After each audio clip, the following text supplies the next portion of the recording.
12절 말씀을 함께 읽어보겠습니다. 내가 그리스도의 복음을 위하여 드로아의 이름에 주 안에서 문이 내게 열렸으되. 아멘.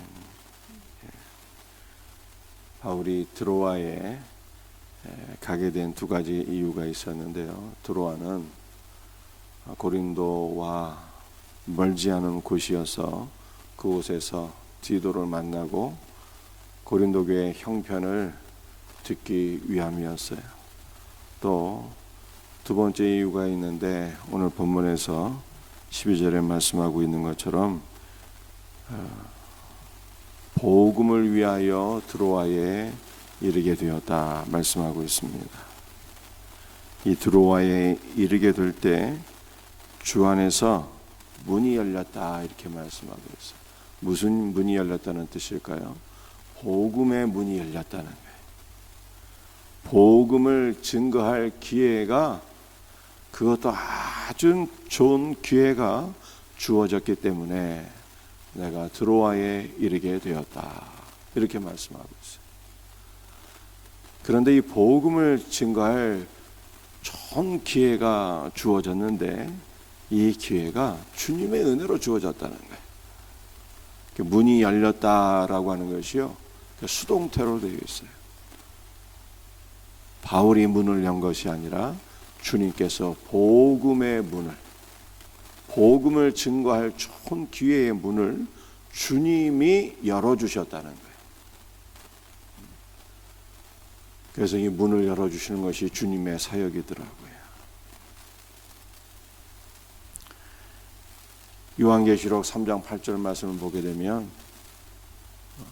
내가 너희 앞에 열린 문을 두었으되 이렇게 말씀하고 있어요.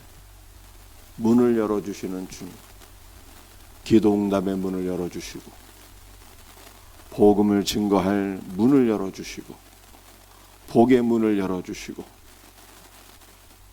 우리의 모든 문들을 주님이 열어주시기를 주 예수의 이름으로 축복합니다. 아마 오늘 새벽에 나오신 모든 성도들 가정 복음화를 간절히 사모하실 거예요. 우리 모두의 가정이 복음의 문이 활짝 열려서 주 예수를 믿으라 그리하면 너와 네 집이 구원을 받으리라 주께서 약속의 말씀을 주셨으니 모든 가족이 다 예수를 믿고 구원받기를 주님의 이름으로 축복합니다. 그러기 위해서 우리가 기도해야 되고 또 복음을 증거해야 되지만, 본질적으로 주님께서 복음의 문을 열어주셔야 되는 거예요. 구원은 그냥 처음부터 끝까지 주님의 역사예요. 주님의 역사. 이 주님의 역사에 우리가 동참하여서 함께 기도하고 사랑으로 섬기고 복음을 증거하는 것이 복이죠. 그러나 본질적으로 구원은 주님의 역사다 이렇게 성경에 말씀하고 있어요. 주님께서 문을 열어주셔야 되는데, 가정 복음화의 문을 주께서 활짝 열어주시기를 주의 이름으로 축복합니다. 그리고 이 놀라운 은혜를 사모하면서 이 말씀을 붙잡고 기도하세요. 주여, 우리 가정에 복음의 문을 열어 주옵소서. 구원의 문을 열어 주시옵소서. 이 지역사회에 복음의 문을 열어 주시고 구원의 문을 활짝 열어 주시고 생명샘계가 영혼구원의 방주로 쓰임받게 하여 주옵소서. 기도하고 응답받는 복된 은혜가 있기를 주님의 이름으로 축복합니다. 14절 말씀 보시겠습니다. 항상 우리를 그리스도 안에서 이기게 하시고, 항상 우리를 그리스도 안에서 이기게 하신다 이렇게 말씀. 대단히 놀라운 믿음입니다. 왜냐하면 바울의 현실은 그렇지 않았거든요. 다른 건 다 지켜두고 고린도 교회와 관련된 바울의 모습만 우리가 볼 수 있기를 원합니다. 바울이 고린도 교회를 개척 설립한 목회자였어요. 그런데 이 고린도 교회 안에 많은 문제들이 있었어요. 분쟁도 있었고 우상숭배도 있었고 성적인 문제도 있었고 많은 문제들이 있었던 거예요. 바울이 고린도 교회를 세웠지만 많은 문제들이 있어서 2번 방문했고 나중에 이 고린도후서를 보게 되면 3번 방문하게 됩니다.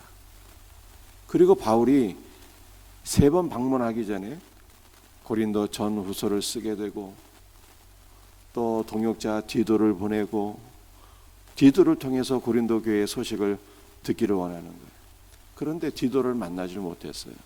그래서 드로아에 복음의 광대한 문이 열리게 되었지만 13절 말씀을 보게 되면 디도를 만나지 못함으로 바울의 심령이 편하지 못해서 어디로 갔어요? 마게도냐로 갔어요. 마게도냐는 드로아보다 고린도와 더 가까운 지역에, 이곳에서 속히 디도를 만나기 위해서 드로아에서 마게도냐로 갔다. 그만큼 바울이 고린도 교회를 심히 염려하고 있고 고린도 교회의 상황은 좋지 않은 상황이었어요. 그럼에도 불구하고 바울이 14절에서 뭐라고 말씀하고 있습니까? 항상 우리를 그리스도 안에서 이기게 하시는 주라, 이렇게 말씀하고 있어요.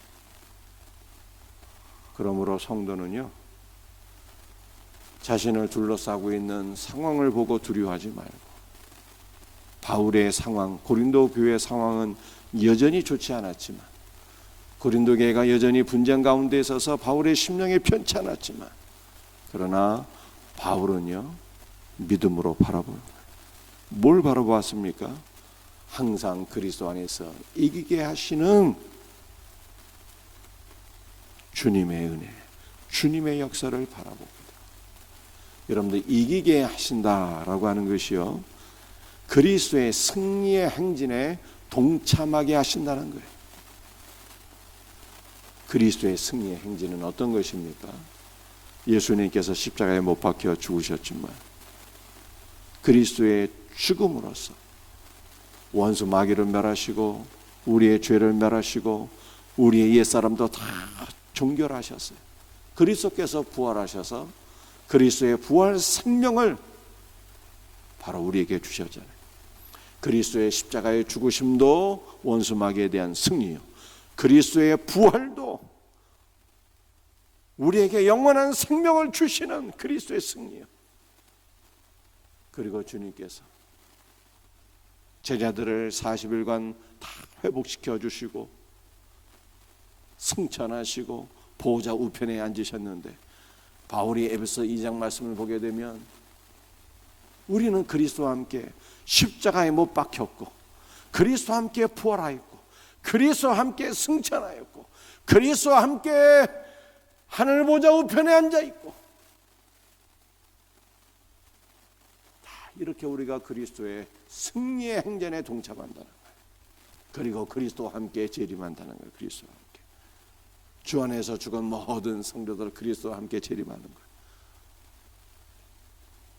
그리스도의 승리의 행진에 우리가 동참하게 되었다.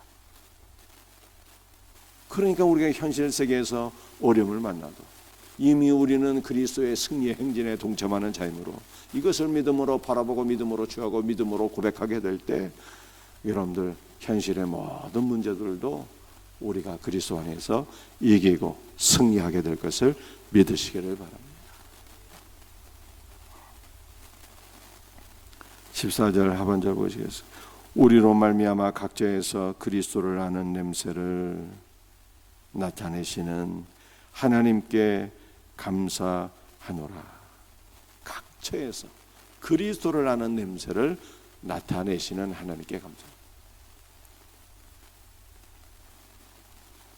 이 냄새라고 하는 것은요, 15절에 그리스도의 향기를 가리키는 거죠. 향기.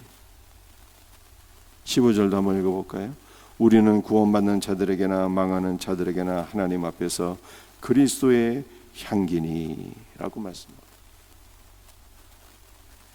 여러분들의 향기는 어떠한 것이 향기일까요? 구약시대 성전에서 제사를 드리는데 성전 안에서는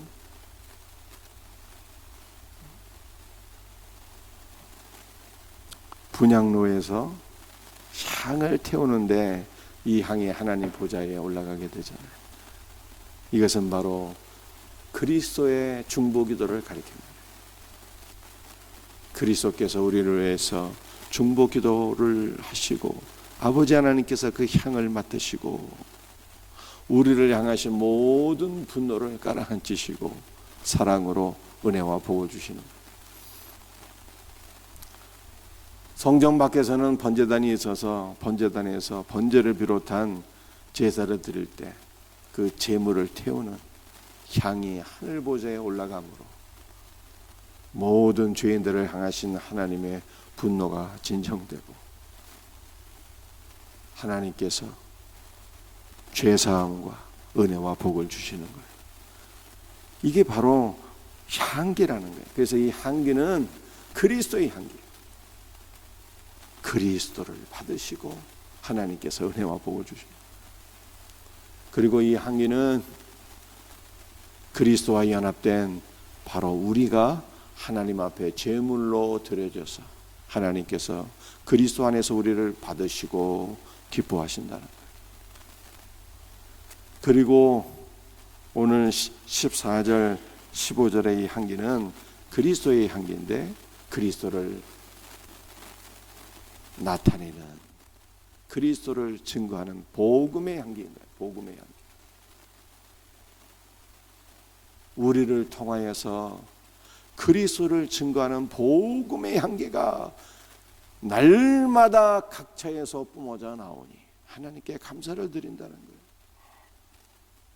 그런데 이 복음의 향기는 어떤 향기인가? 16절에 보게 되면 이 사람에게는 사망으로부터 사망에 이르는 냄새요 저 사람에게는 생명으로부터 생명에 이르는 냄새라. 누가 이 일을 감당하리요? 우리가 각처에서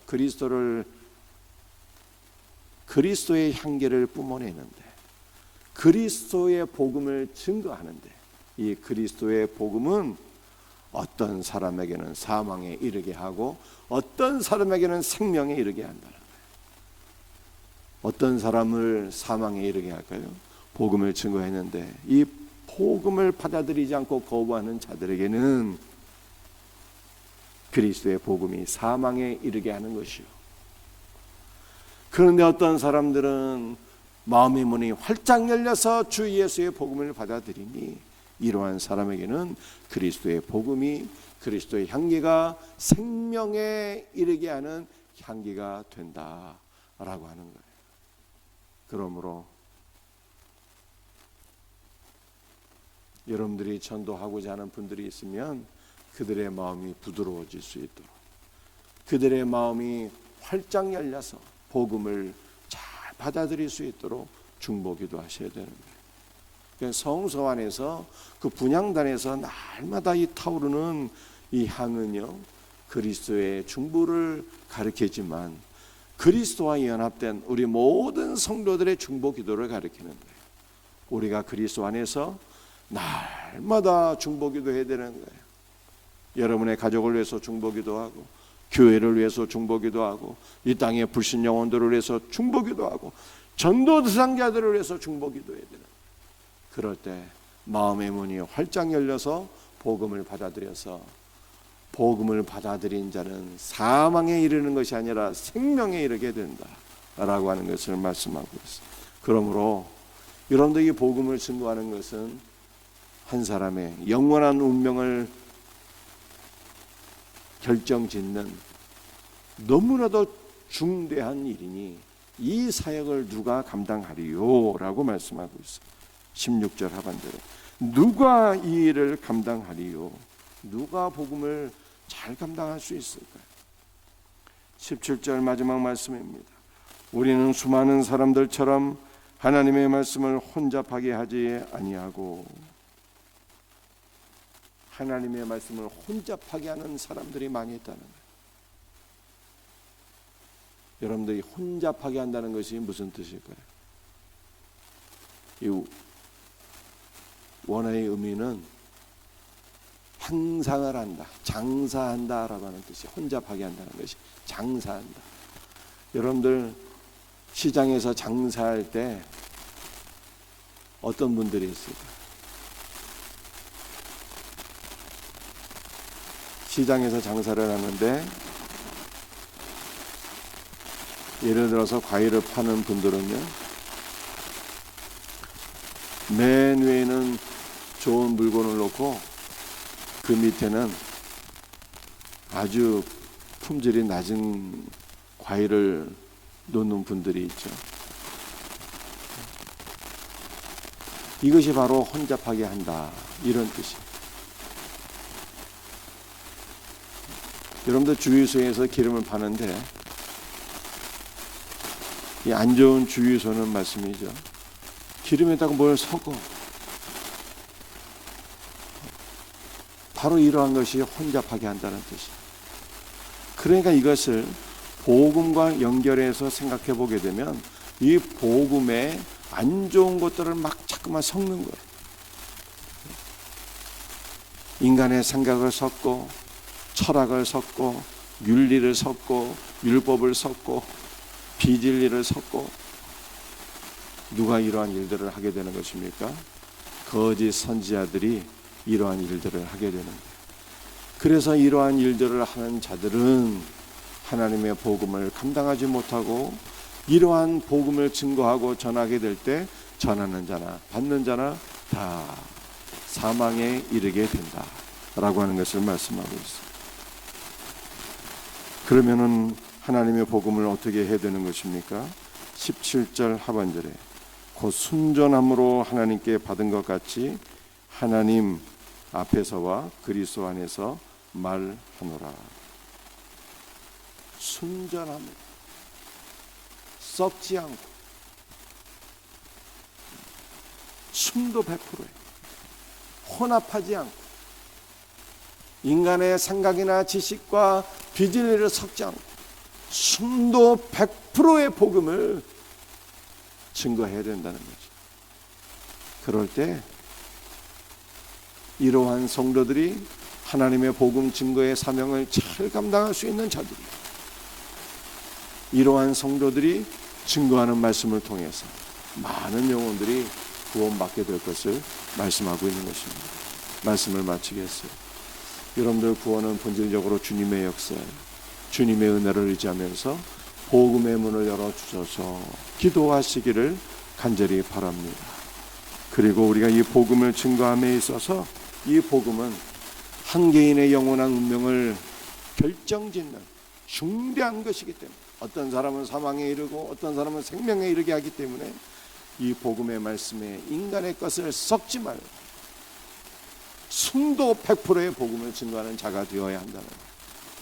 오직 예수 그리스도의 복음을 증거하며 많은 영혼들을 구원할 수 있는 복된 교회, 복된 성도들이 될 수 있기를 주 예수의 이름으로 축복합니다. 기도하시겠어요? 아버지.